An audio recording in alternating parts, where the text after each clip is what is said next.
WRP0203, Section 7, name of specialist is Sir Dominic Santos. Today, I'll show you some simple stretches and exercises for cardiovascular training. First, here are some benefits of cardiovascular training. First, it improves heart health and strengthens your lungs. Second, it boosts your energy and endurance for daily activities. And third, it helps maintain a healthy weight. Fourth, it reduces stress and improves your mood. And lastly, it lowers the risk of chronic diseases like heart disease and diabetes. So, for the first dynamic stretch na gagawin natin is upper body dynamic stretch. Ang tawag dito is arm circles. This will warm up your shoulders and arms to get them ready for movement. So, ganito lang yung gagawin nyo. Bale, extend nyo lang yung both yung arms nyo, ganito. And then, gumawa kayo ng circle motion forward. Yan, ganyan. Tapos, backward naman. So, bale, gagawin nyo is 10 swings na forward. Tapos, 10 swings naman na backward. So, bali, ganun lang yung 10 swings forward, then 10 swings backward. Next is, para naman sa lower body, ang gagawin is leg swings. This will warm up naman yung hips nyo and legs before cardio. So, bali, gagawin nyo lang is, yan, hawak lang sa wall. Tapos i-swing nyo lang yung leg nyo, like forward and backward lang, gently lang. Tapos do this for about 10 swings each leg. So balik ganito.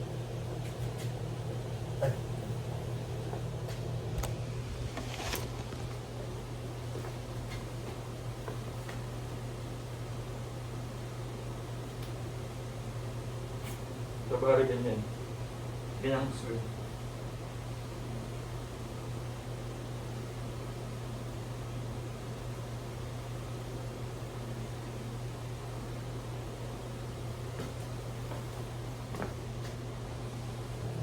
So, for the first exercise naman na gagawin natin is para sa cardiovascular exercise.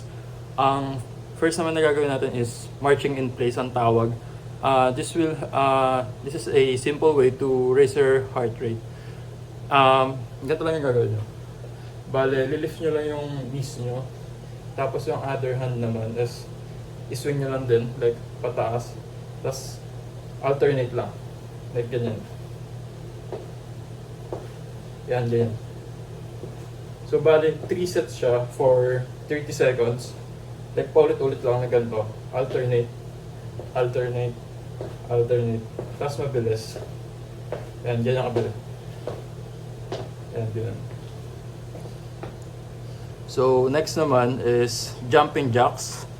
Ang gagawin na is, this is about for 3 sets and of 15 reps. So, bali, ganito lang siya.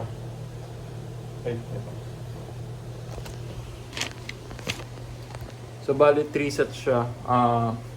3 sets of 15 reps. So, bali ganito.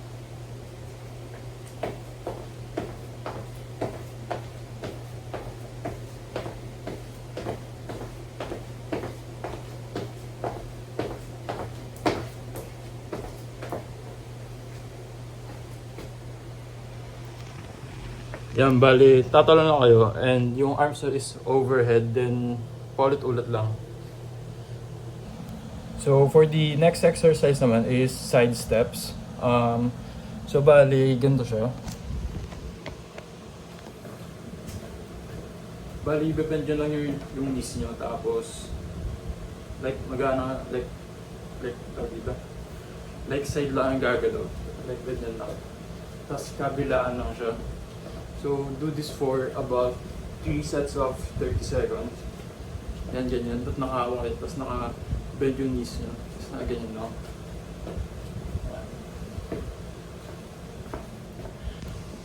Next naman is yung next exercise naman is high knees. So, bali, i-lift nyo lang yung isa nyong knee. Alternate lang. Pero mabilis. Tapos gagawin nyo siya 3 sets of 20 reps each leg. So bale ganito siya.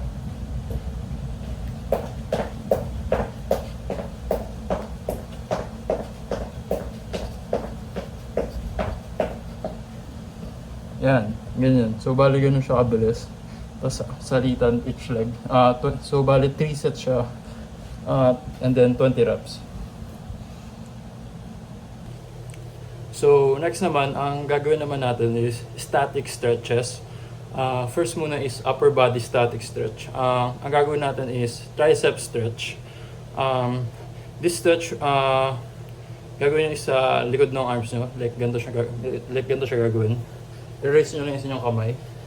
Tapos, overhead, ganyan. Tapos, itong isa nyong kamay is dito naman nakalagay. Yan, ganyan. Tapos, gawin nyo siya for about 15 to 20 seconds. Like, i-hold nyo siya 15 to 20 seconds per arm. Tapos, ayun. Tapos itong kabila naman. Ayan, yun lang. Bale, alternate lang. Ayan. 15 to 20 seconds per arm. Ayun.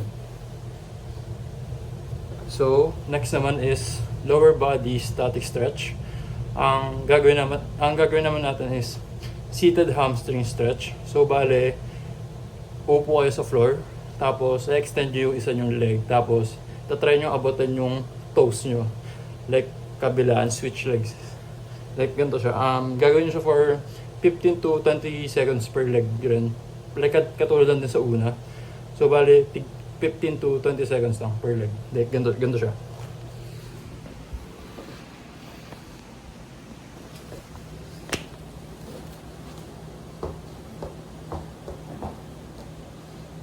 Yan, bali try nyo abutin yung toes nyo, yung dulo. Yan. Tapos yan, 15 to 20 seconds. Tapos yung kabila naman. Yan. Yan, ganun lang. So, try nyo lang abutin yung dulo ng toes nyo. And then, 15 to 20 seconds per leg. Yun lang.